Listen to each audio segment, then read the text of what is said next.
नमस्कार दोस्तों, हम इस चैनल पर रोज़ाना एक नई कहानी लेकर आते हैं, जिसमें से कुछ कहानियाँ सच्ची घटनाओं पर आधारित होती हैं और कुछ काल्पनिक होती हैं। लेकिन कहानी सच्ची हो या काल्पनिक, इनसे आपको कुछ न कुछ सीखने को ज़रूर मिलता रहेगा।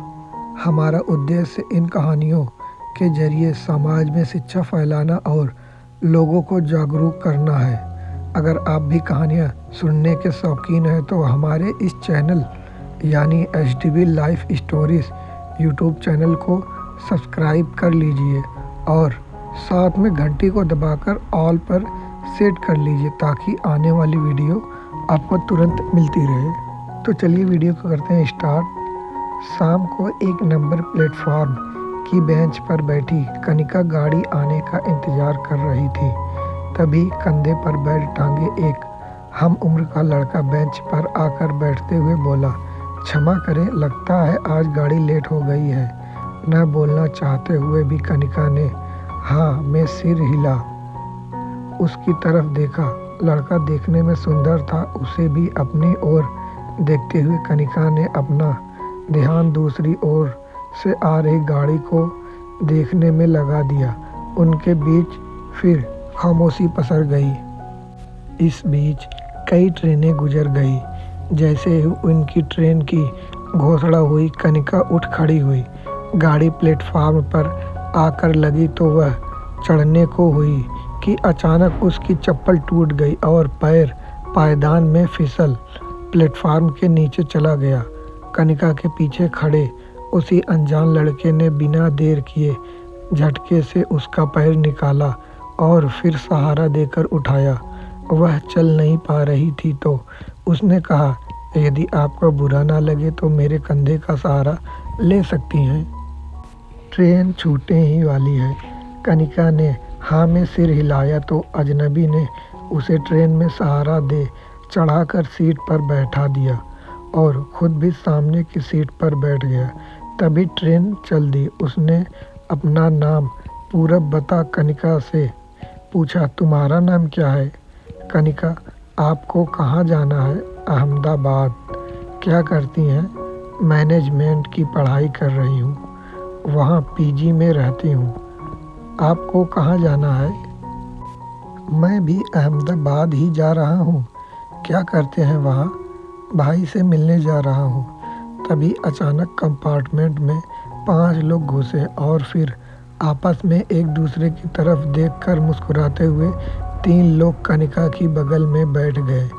उनके मुंह से आती शराब की दुर्गंध से कनिका का सांस लेना मुश्किल होने लगा। 2 लोग सामने पूरब की साइड में बैठ गए। उनकी भाषा अश्लील थी। पूरब ने स्थिति को भांप कनिका से कहा, डार्लिंग, तुम्हारे पैर में चोट है? तुम इधर आ जाओ, ऊपर वाली बर्थ पर लेट जाओ। बार बार आने जाने वाले से तुम्हें परेशानी होगी। कनिका स्थिति समझ पूरब की हर बात किसी आज्ञाकारी शिष्य की तरह माने जा रही थी। पूरब ने सहारा दिया तो वह ऊपर की बर्थ पर लेट गई। इधर पैर में चोट से दर्द भी हो रहा था। हल्की सी कराहट सुन पूरब ने मुंह की ट्यूब कनिका की तरफ बढ़ाई तो उसके मुंह से बरबस निकल गया, ओह, आप कितने अच्छे हैं। उन लोगों ने पूरब को कनिका की इस तरह सेवा करते देख फिर कोई कमेंट नहीं कसा और अगले स्टेशन पर सभी उतर गए। कनिका ने चैन की सांस ली। पूरब तो जैसे उसकी ढाल ही बन गया था। कनिका ने कहा, पूरब, आज तुम न होते तो मेरा क्या होता। मैं किन शब्दों में तुम्हारा धन्यवाद करूं। आज जो भी तुमने मेरे लिए किया, शुक्रिया शब्द उसके सामने छोटा पड़ रहा है। ओह कनिका, मेरी जगह कोई भी होता तो यही करता। बातें करते करते अहमदाबाद आ गया। कनिका ने अपने बैग में रखी स्लीपर निकाल कर पहननी चाहिए मगर सूजन की वजह से पहन नहीं पा रही थी।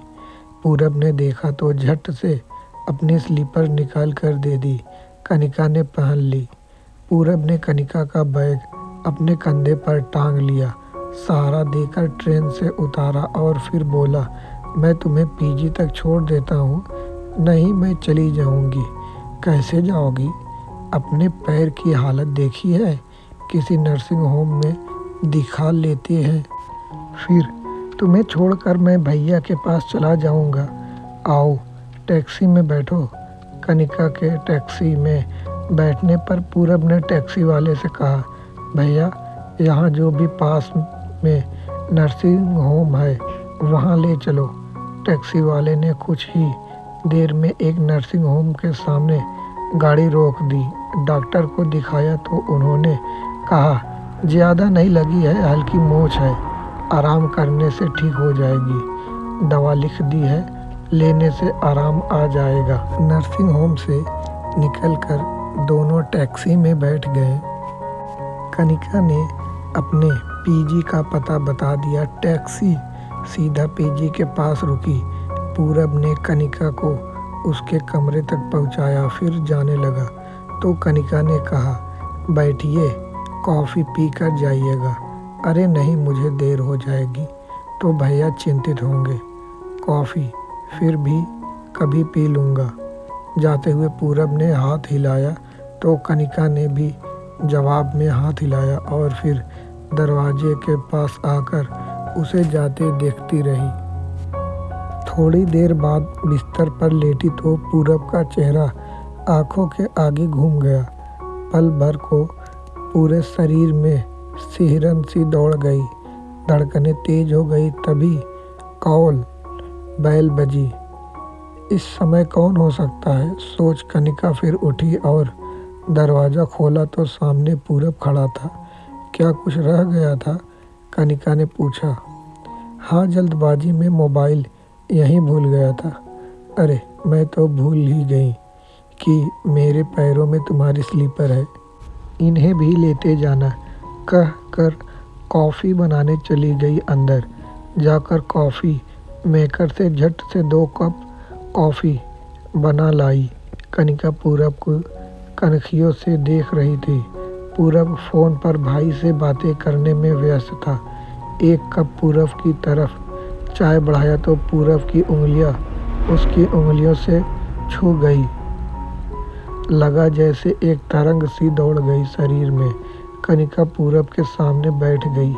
दोनों खामोशी से कॉफ़ी पीने लगे। कॉफ़ी ख़त्म होते ही पूरब जाने के लिए उठा और बोला, कनिका, मुझे तुम्हारा मोबाइल नंबर मिल सकता है? अब तक विश्वास अपनी जड़ें जमाने लगा था, अतः कनिका ने अपना मोबाइल नंबर दे दिया। पूरब फिर मिलने कहकर चला गया। कनिका वापस बिस्तर पर आकर कटे वृक्ष की तरह ठहर गई। खाना खाने का मन नहीं था। पीजी चलाने वाली आंटी को भी फ़ोन पर ही अपने आने की खबर दी थी, साथ ही खाना खाने के लिए भी मना कर दिया। लेटे लेटे कनिका को कब नींद आ गई पता ही नहीं चला। सुबह जब सूर्य की किरणें आंखों पर पड़ी तो आंखें खोल घड़ी की तरफ देखा। 8 बज रहे थे। फिर बड़बड़ाते हुए तुरंत उठ खड़ी हुई कि आज तो क्लास मिस हो गई। जल्दी से तैयार हो नाश्ता कर कॉलेज के लिए निकल गई। 1 सप्ताह तक बीत गया, पता ही नहीं चला आज कॉलेज की छुट्टी थी। कनिका को बैठे बैठे पूरब का ख्याल आया कि कह रहा था फ़ोन करेगा, लेकिन उसका कोई फ़ोन नहीं आया। एक बार मन किया खुद ही कर लें, फिर ख्याल को झटक दिया, लेकिन मन आज किसी काम में नहीं लग रहा था। किताब लेकर कुछ देर यूं ही पन्ने पलटती रही। रह रह कर न जाने क्यों उसे पूरब का ख्याल आ रहा था। अनमनी हो खिड़की से बाहर देखने लगी। तभी अचानक फ़ोन बजा। देखा तो पूरब का था। कनिका ने कांपती आवाज़ में हेलो कहा। कैसी हो कनिका? पूरब ने पूछा। मैं ठीक हूँ, तुम कैसी हो? तुमने कोई फ़ोन नहीं किया, पूरब ने हंसते हुए कहा। मैं भाई के साथ व्यवसाय में व्यस्त था, हमारा हीरो का व्यापार है। तुम तैयार हो जाओ, मैं लेने आ रहा हूँ। कनिका के तो जैसे पंख लग गए। पहनने के लिए एक प्यारी पिंक कलर की ड्रेस निकाली, उसे पहन कानों में मैचिंग ईयरिंग पहन आईने में निहारा तो आज एक अलग ही कनिका नजर आई। बाहर बाइक के हॉर्न की आवाज़ सुनकर कनिका जल्दी से बाहर भागी। पूरब हल्के नीले रंग की शर्ट बहुत फब रहा था। कनिका सम्मोहित सी बाइक पर बैठ गई। पूरब ने कहा, बहुत सुंदर लग रही हो। सुनकर कनिका का दिल रोमांचित हो उठा। फिर पूछा, कहाँ ले चल रहे हो? कॉफ़ी हाउस चलते हैं, वहीं बैठकर बातें करेंगे। और फिर बाइक हवा से बातें करने लगी। कनिका का दुपट्टा हवा से पूरब के चेहरे पर गिरा तो भीनी सी खुशबू से पूरब का दिल जोर जोर से धड़कने लगा। कनिका ने अपना आंचल समेट लिया। पूरब, एक बात कहूँ? कुछ देर से एक गाड़ी हमारे पीछे आ रही है। ऐसा लग रहा है जैसे कोई हमें फॉलो कर रहा है। तुम्हारा वहम है, उन्हें भी इधर ही जाना होगा। अगर इधर ही जाना है तो हमारे पीछे ही क्यों चल रहे हैं? आगे भी निकल कर जा सकते हैं। ओह, शंका मत करो, देखो वह कॉफ़ी हाउस आ गया। तुम टेबल नंबर 4 पर बैठो, मैं बाइक पार्क करके आता हूँ। कनिका अंदर जाकर बैठ गई। पूरब जल्दी लौट आया। बोला, कनिका क्या लोगी? संकोच मत करो, अब तो हम मिलते ही रहेंगे। पूरब, ऐसी बात नहीं है, मैं फिर कभी। आज ऑर्डर तुम ही कर दो। वेटर को बुला पूरब ने 2 कॉफ़ी का ऑर्डर दे दिया। कुछ ही पलों में कॉफ़ी आ गई। कॉफ़ी पीने के बाद कनिका ने घड़ी की तरफ देखा। पूरब से कहा, अब हमें चलना चाहिए। ठीक है, मैं तुम्हें छोड़कर ऑफिस चला जाऊंगा, मेरी एक मीटिंग है। पूरब कनिका को छोड़कर अपने ऑफिस पहुंचा। भाई सौरभ के कैबिन में पहुंचा तो उनकी त्योरियां बढ़ी हुई थी। पूछा, पूरब कहाँ थे? क्लाइंट तुम्हारा इंतजार कर चला गया। तुम कहाँ किसके साथ घूम रहे थे?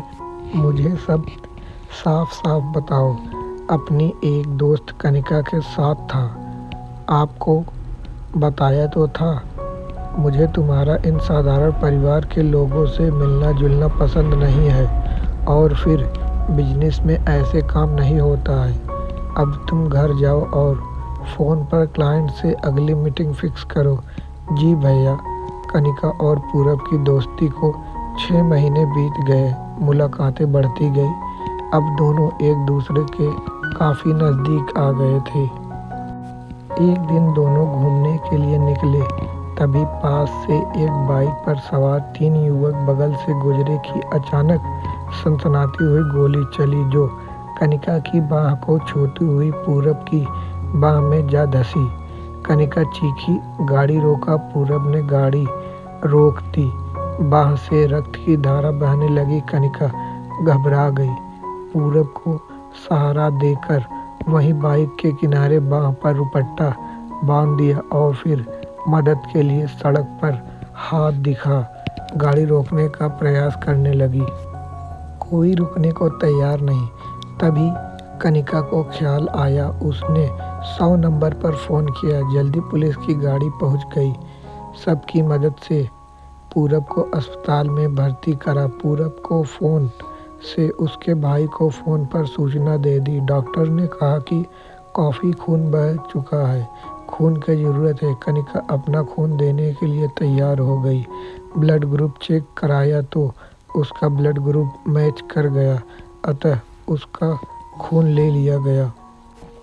तभी बदहवास से पूरब के भाई ने वहां पहुंच डॉक्टर से कहा, किसी भी हालत में मेरे भाई को बचा लीजिए। आपको इस लड़की का धन्यवाद करना चाहिए जो सही समय पर अस्पताल ले आई। अब ये खतरे से बाहर है। सौरभ की आंखें से लगातार आंसू बह रहे थे। जैसे ही पूरब को होश आया, सौरभ फफक फफक कर रो पड़ा। भाई, मुझे माफ़ कर दे। मैं पैसे के मद में एक साधारण परिवार की लड़की को तुम्हारे साथ नहीं देख सका और उसे तुम्हारे रास्ते से हमेशा के लिए हटाना चाहा, पर मैं भूल गया था कि पैसे से ऊपर इंसानियत भी कोई चीज़ है। कनिका, मुझे माफ़ कर दो। पूरब ने तुम्हारे बारे में बताया था कि वह मुझे पसंद करता है, लेकिन मैं नहीं चाहता था कि साधारण परिवार की लड़की हमारे घर की बहू बने। आज तुमने मेरे भाई की जान बचाकर मुझ पर बहुत बड़ा एहसान किया। और फिर कनिका का हाथ पूरब के हाथों में देकर बोला, मैं जल्द ही तुम्हारे माता पिता से बात करके दोनों की शादी की बात करता हूँ, कहकर बाहर निकल गया। पूरब कनिका की ओर देख मुस्कुराते हुए बोला, कनिका, अब हम सहयात्री से जीवन साथी बनने जा रहे हैं। यह सुन कनिका का चेहरा शर्म से लाल हो गया। तो हम आशा करते हैं कि आज की रोमांटिक स्टोरी आप लोगों को बहुत पसंद आई होगी। अगर कहानी पसंद आई होगी तो हमें कमेंट करके ज़रूर बताइएगा और कहानी को एक लाइक ज़रूर दे दीजिएगा।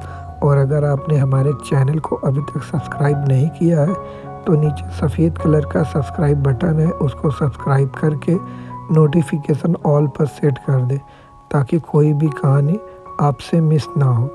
तब तक के लिए नमस्कार, मिलते हैं नेक्स्ट कहानी के साथ।